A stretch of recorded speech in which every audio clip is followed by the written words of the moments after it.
Hello and welcome to Adventures in Venueland, an EVMC podcast. Join us for this all-access pass backstage and behind the scenes with some of the brightest minds that cross the scope of the live event industry. I'm Dave Rettelberger.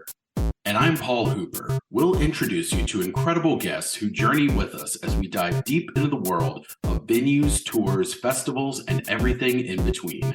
Grab your laminate and meet us in Venueland.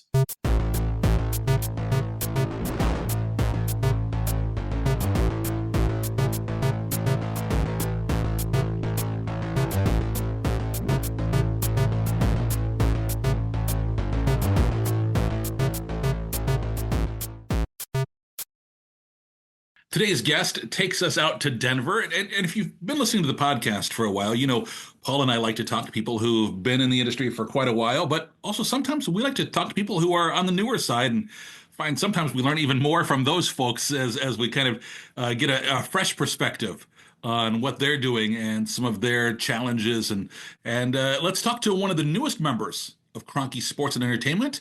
He's the marketing and advertising coordinator there. Please welcome Omar Gates. Omar, how you doing? Oh well, Dave. Appreciate the intro. That was awesome, man. I'm usually only watching podcasts, so now to be on one featured, I'm definitely honored. There you go. Hey, we're glad we could get you in here. And you know, I just saw some big news there in Denver, right? There's a whole big district going up around around Ball Arena. Yes, sir. We have a development plan in state. I think it's going to be in play the next few years, maybe 3 to 4 years. It's literally going to change the whole landscape of the city of Denver. It's going to be a bridge that's going to cross from Ball Arena over to inside the city of downtown. So we're all really excited about that development plan. That Stan is cooking right now. I made that walk from downtown Denver to the arena. It's a pretty close walk, but to have that dedicated kind of pathway and that thing that kind of pulls it all together will be a nice addition. And it's a lot of traffic coming outside because at Ball Arena we have concerts, Nuggets, Avs, Mammoth. Right. We have all these games, all these events. Traffic can get really, really sticky, especially when coming inside the ballpark and outside. So this bridge is definitely going to help contribute to that. It definitely feels too like we're seeing so many places. It's creating this district around the arena, which, you know, there are restaurants around Ball Arena, but it does feel like in its current state, it's more of like a traditional arena setup of, you know, parking lots around it. So having this, you know, new kind of revitalized area, I mean, it's going to be awesome. I've got family there. I love Denver, so I'm sure I'll be excited to check it out once it rolls out. Yes, sir. Yes, sir. It's going to be awesome. You guys definitely have to come back.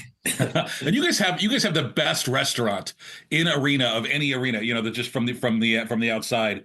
I can't remember what's the name of that again.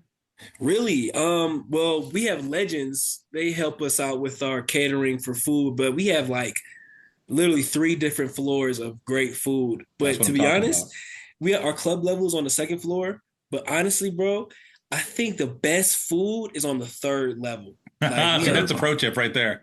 Yeah, they have like po' boy sandwiches up there, smash burger is up there as well too. So people don't know. Every time everybody asks me where's the food at, I'm like the 3rd floor. 3rd floor. Well, hey, Omar, talk to us a little bit about your job. You know, kind of how you got into it, and you know what your day-to-day activities are like there in Denver. Yeah, sure. I'll kind of start from the beginning. I graduated from University of Missouri in 2021 with my bachelor's degree in economics. Graduated wanting to go to law school, guys. I thought that was the path for me. I thought I was going to be a sports agent. I know I wanted to be in sports, but I didn't know the capacity that I wanted to be in sports. Yeah. Because, you know, I mean, you could have sports management degree, you could have business degree, but the hardest part about being in sports is getting into it, right? I feel like after I graduated, it took me a while to get acclimated to the sports industry. And I was first introduced by the Marcus Graham Project down in Minnesota. They travel to different companies, different teams, and they host not webinars, but they host, I say, recent graduates and current graduates trying to break into the advertising and marketing industry, especially in the sports industry. So did that boot camp for about 2 weeks. And then that birthed my internship for the Detroit Pistons, which was my home team. Yeah. Grew up on Chauncey Billups, Rip Hamilton. Those are my guys. Yeah, they inspired me to be into sports. Tayshaun So Prince. Let's throw Tayshaun in there. Okay. yeah, oh Kentucky yeah, come guy. on now. Yeah. Big 22, that was my guy too. What a block, right? Yeah. Yeah. So I was inspired by that team really to get into sports. So I took the internship. They ended up extending me as well too. The internship was in marketing operations to be exact. So I was handling a lot of digital copy for in-arena assets, copy for email, SMS messaging, sort of the background of marketing, which is like a lot of reporting analytics too, right? Yeah. So I did that for about 1.5 seasons. Loved it. And when we talk about food, I will say this sidebar: Little Caesars Arena has the best food by far, no doubt about it. Have you guys been to What floor? LCA? What floor in Little Caesars got the Oh, best? it's the employee food. The employee floor. The employee food before the game starts, about 2 hours. The cafe is open. It's like a buffet style. It's awesome. I've talked to visiting players that came to LCA, and they say, yeah, Detroit has the best food by far, which is Oh crazy. man, I have not been there. I have been bugged by numerous friends of ours up in the Detroit area to come visit, and it is long overdue. So I'm sure I will make it up there soon, and hopefully we bring the conference there. We've been talking about it for a while. Yeah. Yeah, we've been talking about it. So I'm sure it is imminent. We will be in the big Detroit area. Yes, sir. I'm sure it'll be a seamless transition for sure. It's all awesome Yeah. people up there. Yeah, yeah, yeah. Up north, right? Right, Dave? Hey, my wife's from Michigan, so I got nothing bad to say. There we go. There we go. You're on record. I was having to break them up before we hit record. We got some Michigan and Ohio people in this recording room here. No doubt about it. No doubt about it. But coming back to my journey, yeah, I did that in Detroit for the Pistons for about a couple seasons. And then this opportunity came upon me to come out to Denver and to be a marketing and advertising coordinator for the Nuggets and Avs. And it was kind of different for me because I'd never been to Denver. I never worked in hockey at all. My interest really lies in basketball and football more say, but I'm learning the game. Right now I'm doing a lot more advertising than I've ever done, which I really love. I do a lot of out of home advertising. So you see like any static billboards or digital billboards inside the Denver metro area. I've had my hand in it. I've also had to have some interesting projects too. We just hosted a drone show about a few weekends ago to kick off a drone show. It was awesome, bro. It was awesome. Yeah. So that was really fun. And so doing a lot of advertising, but I'm also keeping that marketing operations badge still tucked in the armor here. I'm still doing a lot of producing copy for all of our dedicated email sends. We have a weekly newsletter that we also produce. It has like 400,000 subscribers to it, which is awesome. I've had help in attributing to that and making that database grow. So I've had my hands in a lot here since I've been in Denver. I've only been here since February, but I think it's been a seamless transition here. That's awesome, and hopefully not a huge climate shock, considering that you get some cold weather up in Michigan and in Colorado. Yeah, exactly. Oh, if anything, it's probably warmer in Denver. I don't know. It's hard to say Denver is warmer compared to anywhere, but maybe Michigan. Yeah. Michigan for sure. Yeah, it's crazy. When I first moved out here, they were like, "Yeah, it's 300 days of sunshine." I'm like, "Oh wow, that's really cool." I hope that's true. And honestly, it's lived up to that. It's been sunny literally every single day. Versus Detroit, it's super gloomy. Like Ohio too, is always gloomy. It's always windy, cold. So I'm enjoying it. That's awesome. We met you at this year's EVMC event and venue marketing conference that was out in Denver in June. What was that experience like for you?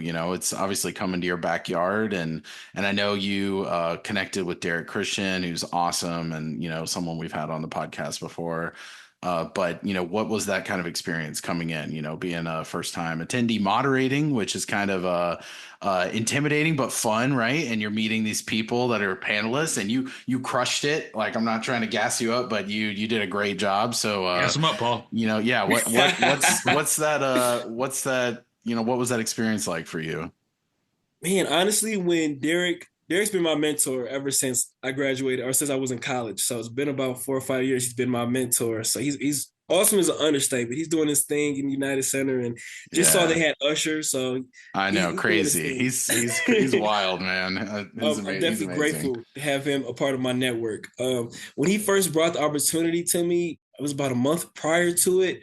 Yeah, I got this event. I'm looking for a moderator. Don't got to say too much, right? That's what he pitched to me. I'm like, oh, okay, sounds pretty good. I say, right? It's kind of a tall lie there. But he came with me to the brought this opportunity to me, and at first I was kind of hesitant because I was going to be a fish out of water. Never in my life moderated an event like this, Yeah, especially being in my field too of marketing. And to be honest, fellas, I just thought it was the perfect opportunity to grow, honestly. yeah. Push yourself outside your comfort zone a little. Yeah. 100%, 100%. I'm always hesitant to public speak because I kind of got a quieter voice. I'm more of a listener than a talker. I like listening to what everybody else has to say. So when he first brought the opportunity to me, I was definitely hesitant, but I was like, you know what? I think this is the perfect opportunity that I've been waiting for. Yeah. Especially one of my goals to come out here to Denver was not only to, crush the current job that I have, but it's also to network and to meet people like Yeah, Paul sure. and Dave as well Yeah. too.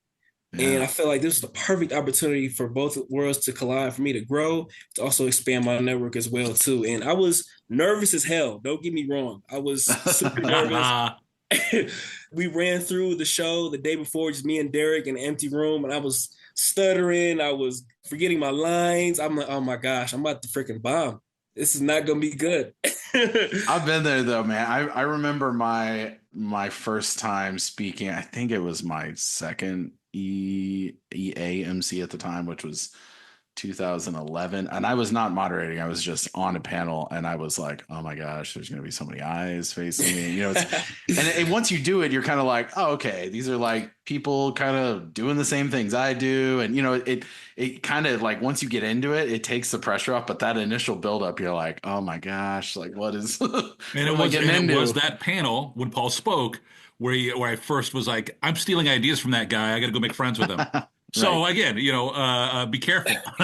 Be careful. That's right. Yeah, one of the people in the audience there, you might be in a podcast with You here in a might few be years. tied You to never for know. life.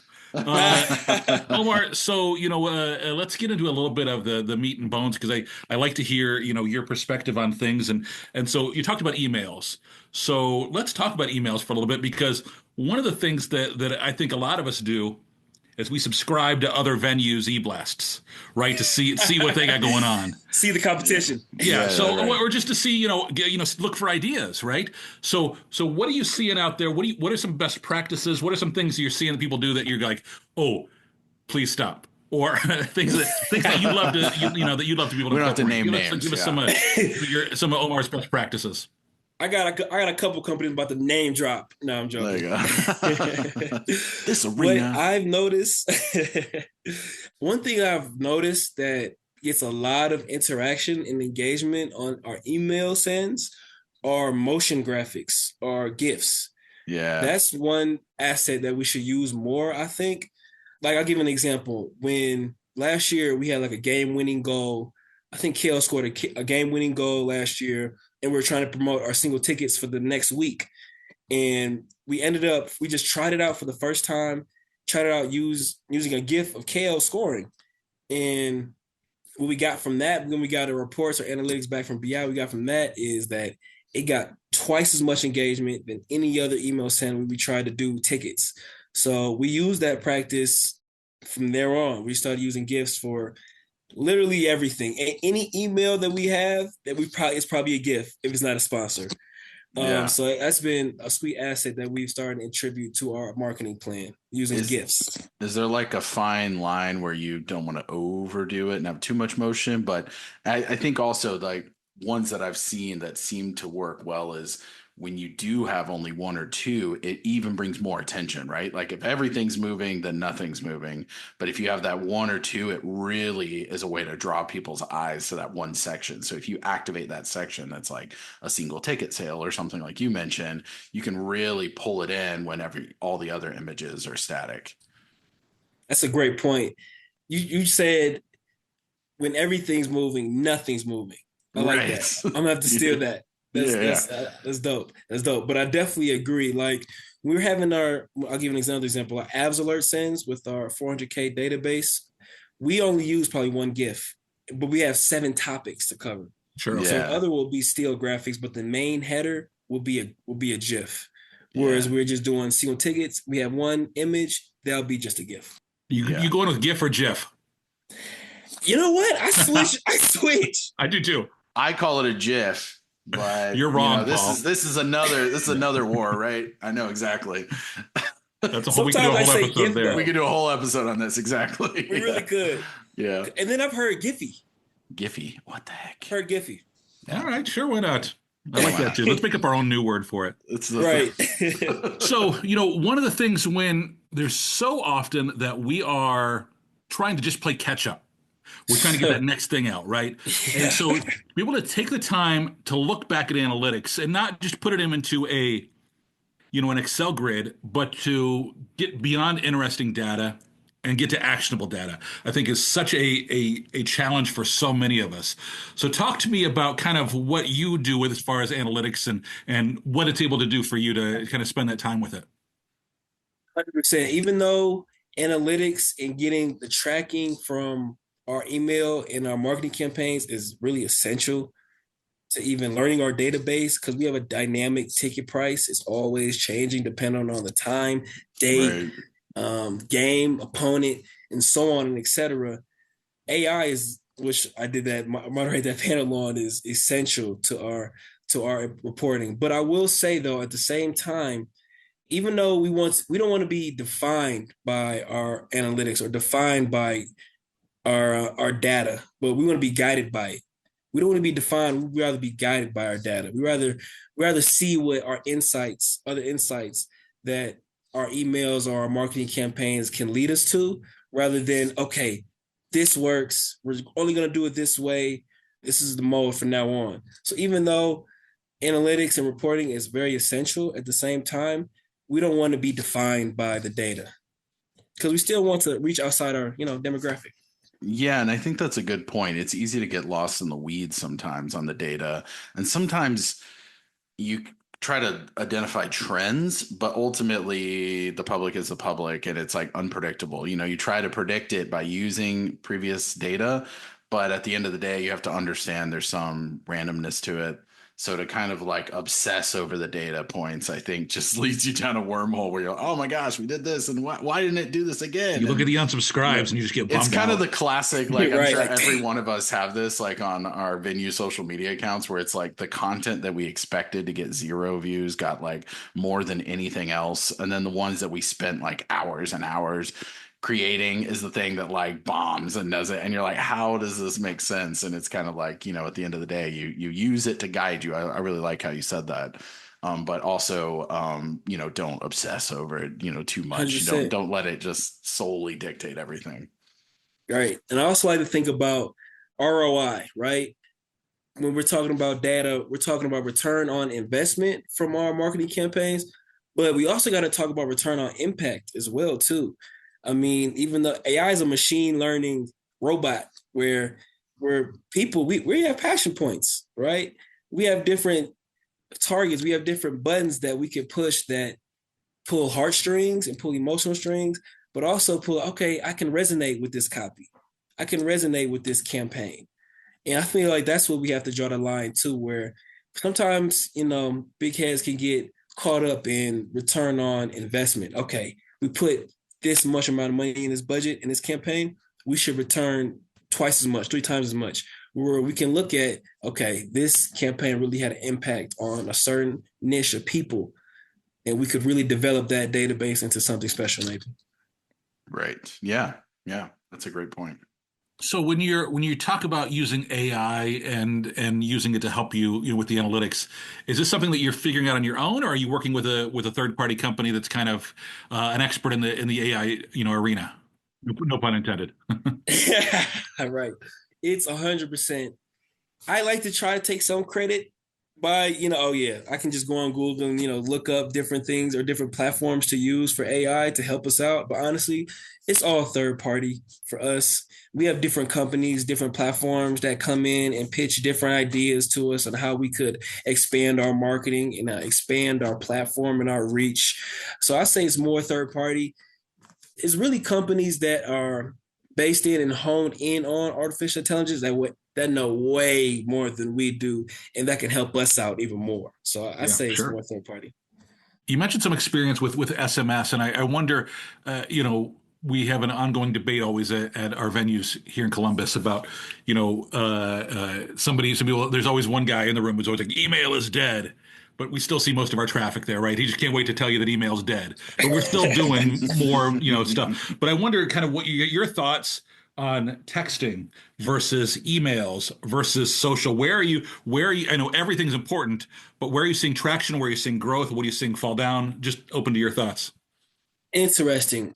I would say, you know what, artificial intelligence has definitely helped out more on the side of SMS messaging, because now customers can go on our website and they're greeted by AI robots. They're greeted with, okay, how are you? How many tickets do you need? Are you, different questions that take them through. Are you married? You have family? You have kids? What are your hobbies? What are you interested in? But I think so. Even though I don't think email is dead at all. At all. We have a Yeah. huge database here Yep, on our same. side, right? And then, but for texting though, it opens up a different lane because everybody's on their phone nowadays. Everybody has an iPhone, right? Everyone has Samsung, where everybody doesn't have a laptop. Everybody doesn't have a computer. Everybody doesn't really have or register with the email. So I feel like we've definitely gotten a lot more traction with our SMS messaging, especially trying to target different demographics, especially targeting different databases. So I'd say, from my experience, the last 3 seasons, we've started to do some more SMS, ramping our SMS campaigns rather than our email marketing. Interesting question I'm curious about, because I often Yeah. will hear people who are working with basketball teams or they're working with hockey teams, but you obviously have a hand in dabbling with both. What do you see as being kind of differences there when it comes to marketing and sales? Is there a big difference? Is a pro team and you're kind of treating it the same on season tickets, or do you all kind of identify, okay, basketball season ticket holders are different than hockey in this way? Have you noticed from both your experience in Detroit and here, like kind of a difference in the leagues? That's a deep question. Oh, that's a very good question. I would say yes. There's I would say there's two main differences. One is team success, 100%. When I was in Detroit working with the Pistons, we didn't see a lot of team success, not a lot. Yeah. So selling tickets to a team that's winning 10 home games a year for the last 10 years is tough. It's Yeah. tough for sure. Versus when you're working with, Avalanche, they won the cup a few years back, and we're Yes. always, in the hunt. People want to come to the games then. So at that point, you could kind of track up the price point for tickets as Sure. well, too. So within that, while in Detroit, you can buy tickets for $15, $10 and have some great seats. You have a great game experience. Rather than we're in Denver at the Avs or Nuggets games, tickets are going to cost you about $150 at least, $100. Yeah. So I feel like, and then within our marketing, when the price point keeps going up, we start targeting demographics and databases with higher income buyers. So when we're in Detroit, when I was in Detroit, when I would kind of set up our Google campaign, I would set out to, Detroit, the city, more so than the Detroit metro area or the cities around it. Because now that we moved to LCA, right in the heart of downtown Detroit, a lot more Detroiters are going to want to come to the game, rather than in Denver, where a lot of people are not really in Denver. There's people in Highlands Ranch. There's people in Rhino. I'm still learning all the new slang here in Denver. They have acronyms for literally everything here. Yeah. But when we're talking about here, we're targeting our income buyers. So we're pushing more premium suites. We're pushing more family pack. We're pushing more different initiatives. So it's definitely a difference for sure when it comes to marketing. being newer to the industry, I always like to ask what surprised you most and about this business, and if you had that Omar magic wand where you could change something about this business, what would it be? Oh man, if I had a magic wand, Dave. And Oh. it's not just that one guy that pisses you off all the time, because we all have that guy. Facts or a few, right? No, I'm playing. Yeah. If I had a magic wand, oh my gosh, for the whole sports industry, I would change the pay. I feel like, Yeah. at least for me, maybe I'm just on the island here, and I'll stand on business here for sure. I feel like pay should be way higher than it should be, especially considering the money the teams are making, but not only the Yeah. teams, but the league is making as a conglomerate. How much Yeah. the owners are making down to, how much people are making inside the arena that actually work, every game day. So I couldn't imagine. We have games literally, maybe we have a game or event probably 4 times a week, every week, year round, Yeah. when we're not Yeah. in season. So I feel It's like if not I it's could not win, it's not just you. I'll just say that. You know what I mean? okay, cool. Yeah. Yeah. Yeah. If I could change, if I had this magic wand, oh, for sure, no doubt, I would change the pay for everybody. Yeah, sure, absolutely. I think everyone will vote for Everybody love you that. for a live event president for that. Yeah. I mean, I think that's a good point. It's kind of that's always been I don't know, the people that shrug about it. It's like, oh, you don't get into live events for the pay, you get into it because you love it. You have to love it, right? But man, if the Right. pay was there, then it would be great, right? It would be a good thing all around. And yeah, I'm there with you. It is crazy though, even though, the pay isn't what everyone would hope to be, it's still so competitive trying to get into sports. Everybody still Yeah. wants to work in sports. It's so hard, but once you got your foot, just peeked in that creak of the door, you just got to push that thing open. Yeah. What about any challenges you've had? I mean, you obviously said it was tough to get in the door, but is there anything that you would tell someone that's maybe, 5, 6 years behind you trying to do what you're doing now? Maybe, pitfalls to avoid or anything like that, tips you would give them? You know what? A tip I would give somebody 4 or 5 years younger than me, or even, junior, senior, graduated or just graduated, recently graduated, I would say just to take advantage of every opportunity that you can. Even if it's a small internship, unpaid, take it. Take it. Get the experience, network. Like my first internship, I internship for the Chicago Red Stars. They're an NWSL team in Chicago. If you know Zach Ertz, football player, his wife Julie Ertz used to play for the Julie team. Ertz. Yeah. She's an Olympian. So it was still a dope experience, but it was still like, man, frankly, I just don't watch women's soccer. I don't watch soccer, period. But it was an opportunity in marketing, in sports, unpaid as well, too, for about 3 or 4 months in the city of Chicago. So imagine that. I had to get a side job and everything. Yeah. Right. But I still was like, you know what? I'm going to take this experience. I'm going to take this opportunity, even though it's not ideal, even though it's not what I want to be doing. I know that this experience is going to look good on my resume for the next experience that I can have. Right. So I would just say, just keep at it and just take advantage of every opportunity that you could. That's absolutely. I love that, and it's being willing to work hard and realize how you're going to make your name in each stop. From your time with the Pistons, what did you take from that you're able to bring with you to Denver? Oh man, Detroit, that organization and that team and the marketing operations really taught me the foundation of everything marketing that I needed to know. Because prior to that was my first real internship in marketing operations. So in marketing operations, we handled literally every digital channel that we could think of, and social as well too. So that was the foundation for me. That was where I was able to learn, okay, how can we construct the email? How do we send the email to this database?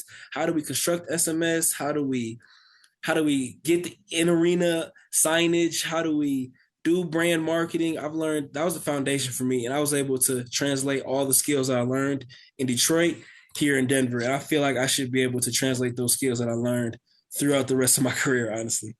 Well, and sometimes like your point about, it being hard to sell tickets when a team's not doing well, right?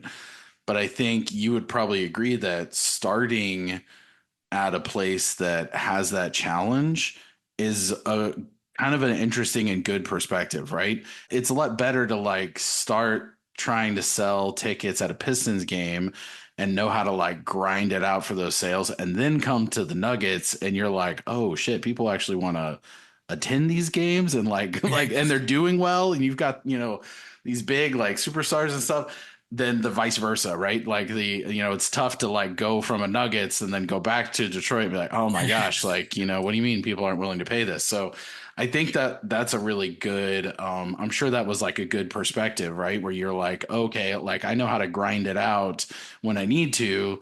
So, there is demand here in Denver, but still, push comes to shove. Like I know how to like really hit the ground running and kind of like, work to get those ticket sales. Right. And also it's like when I was in Detroit, there's not as many eyes on us and what we're doing. So we kind of be a lot not loose, but we kind of be a little bit more fun with our messaging, a lot more fun with our TikToks and just try new things too. My boss, she was a CMO, her name's Alicia Jeffrey. She's awesome. She would say fail faster. Meaning if something doesn't work out or if we kind of bump our heads and we don't reach our goal, it's okay. It's okay. We can learn from this and we can learn better what not to do or what to do better next time. Yeah. Yeah. I love that. You've mentioned some folks that you worked with that were a big impact and Derek Christian is a mentor. You were also involved in a mentorship program in college. Talk to me about finding a mentor and how that can help you out. Yep. I was in Mizzou Black Men's Initiative. I was a peer mentor for that group. Shout out to Donald Gilliam. He's also a great mentor of mine. But man, finding a mentor is so essential, especially being in sports or in the venue marketing, because even though networking is important, you have to network your network, right? Just meeting somebody, that it just doesn't stop there. You have to grow that relationship. So even though that, okay, I met this person, I want her to be my mentor.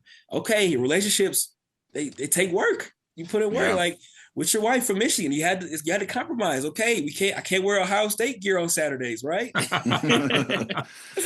But with having a mentor is so essential within any workplace that you're in, especially in college, when you can have your alumni or alumni network too that you can dive into to see, okay, like even though Derek, he was in marketing, I saw what he was doing. He's also in my fraternity too. That's my mentor. What? Sometimes you have to be aggressive with it too, right? Sometimes you have to just straight up and ask, like, you know what? I'm looking for mentorship. I like what you're doing, and I want to, in the next 5 years, I can see myself in your position as well too. Sometimes you just got to be flat out and honest when it comes to mentorship. It's super important. Yeah. I'm all for it. I'm not shy when it comes to mentorship. Mizzou does seem to pride itself in that, right? Like I know how involved Derek is with Missouri and proud to be an alumni there. Yeah. And so I think that is a credit to them, in different groups that you're involved with there and he's been involved with there that really pride themselves in kind of like elevating and bringing up that next generation. Yes, sir. 100%. Obviously, one of the big changes is, moving to a city where almost nobody, right? I'm guessing, I don't know who you knew in Denver when you got to Denver. Talk to me about the courage to make that leap and as you've made those changes, what advice would you go back and give yourself on your first day in Denver? Man, that's a great question. I'll give myself so much advice if I could go back to that first day I moved. Man, just being brave, honestly, just being a fish out of water, just trying to grow.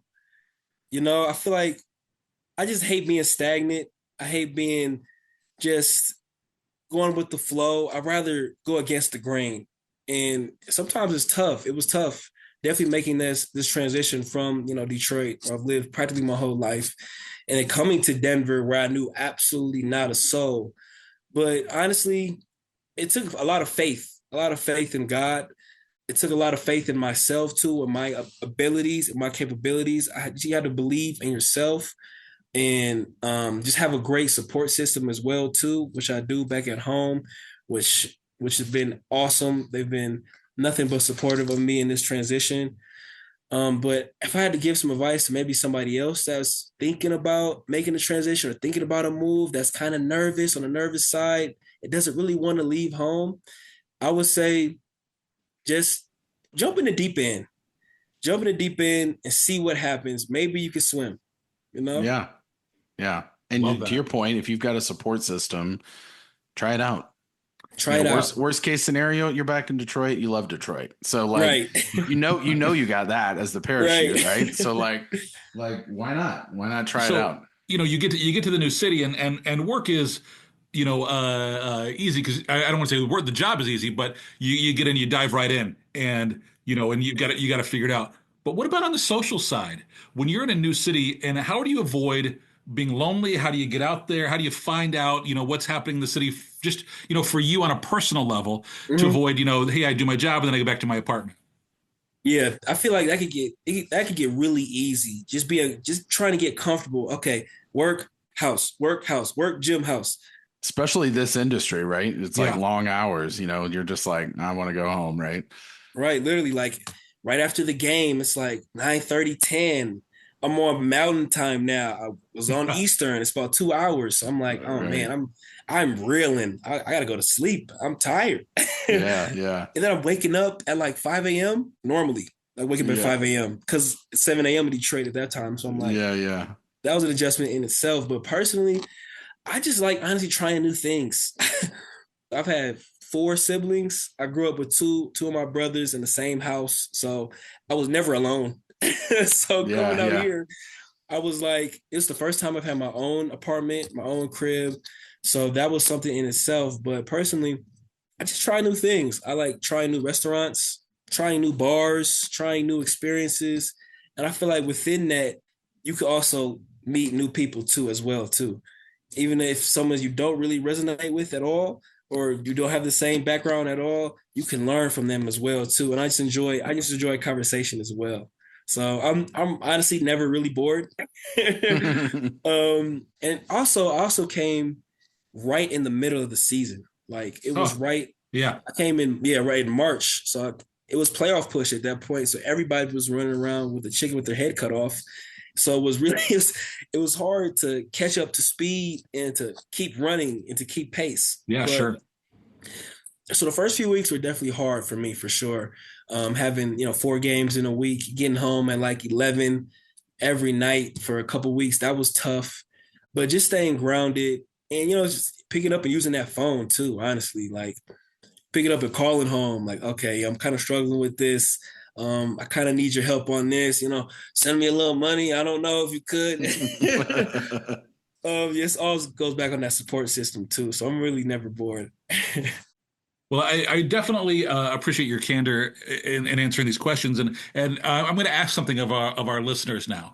If you're listening to this podcast right now, and you have younger people that work for you, maybe they're new to the business, or maybe they are interns, share this episode with them, right? Because I think that's why Paul and I do episodes like this, because it's I think getting new people into this industry who are passionate about it, and getting great people in and having them be inspired is so important, and it's something that we can do. So pass this along. It's not just me trying to get more listeners for the podcast, but I love what Omar has to say, and I just think there's a lot of content that people could find that are new to the industry. That it's great to hear from the industry vets, but sometimes it's a little more relatable to hear from somebody who's kind of in your own age range, if you will. Yes, sir. And I'm still figuring it out too. I'm still We all figuring are. it out. Yeah, that won't stop anytime soon. Yeah, right. There's still setbacks for me. I have my bad days, Lord knows. But Yeah. for anybody, I will definitely share this podcast. I appreciate you guys for giving me this platform. To all my Mizzou alum, to all my future mentors, my inbox is open. Please follow me. Let's connect and let's chop it up and let's all get better. Omar, before we let you go, I want to hit you with our fast five. It's just our five quick, simple questions. Looking for your short, immediate response. Let's go. First up, do you remember your very first concert? Yes. The baby in St. Louis. Oh, nice. Do you have a favorite concert? Ooh. You know what? Honestly, since I've been in Denver, before Denver, I never really went to concerts. wasn't really my cup of tea. But now that I'm in Denver at Ball, pretty much everybody comes here. But actually, my favorite concert was probably Anderson .Paak.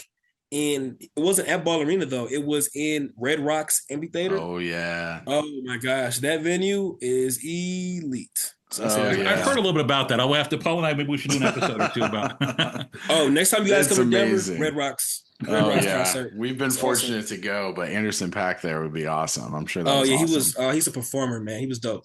Yeah. Omar, you talked about great restaurants. But what's the best thing you can cook? You bring somebody to your house and you're like, hey, dinner. I'm making dinner tonight. What are you making?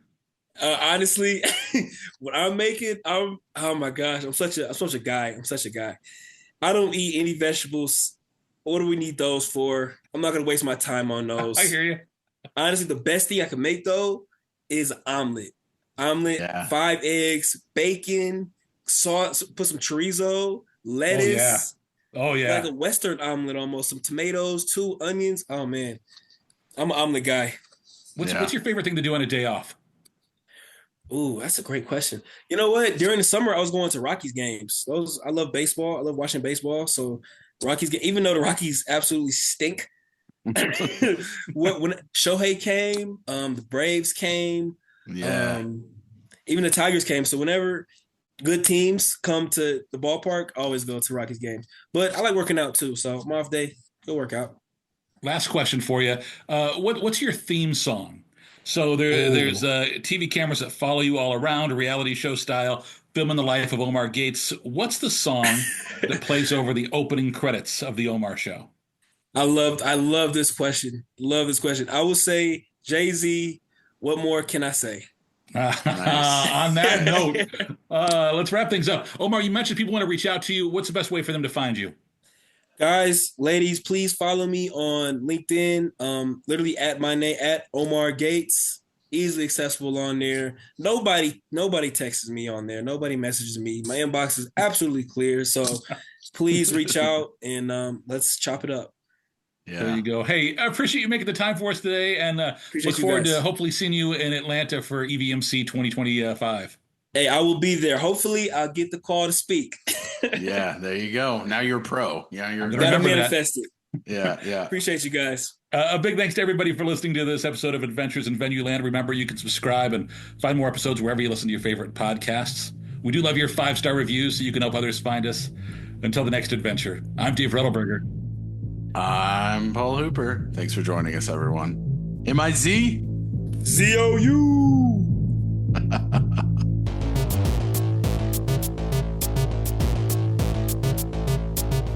Adventures in Venueland is a side project of the Event and Venue Marketing Conference, a marketing conference that brings together diversified event and venue professionals to cultivate education, collaboration, and innovation for the growing sports and live entertainment industry. Find out more at eventvenuemarketing.com. Audio editing and mixing by Camille Faulkner. Design and digital advertising by Megan Ebeck. Copywriting and publicity by Samantha Marker. Guest booking and brand strategies by Paul Hooper. Guest research by Dave Rettelberger. Marketing strategies by Paul Hooper, Megan Ebeck, and Samantha Marker. Thanks for joining us. Until the next adventure.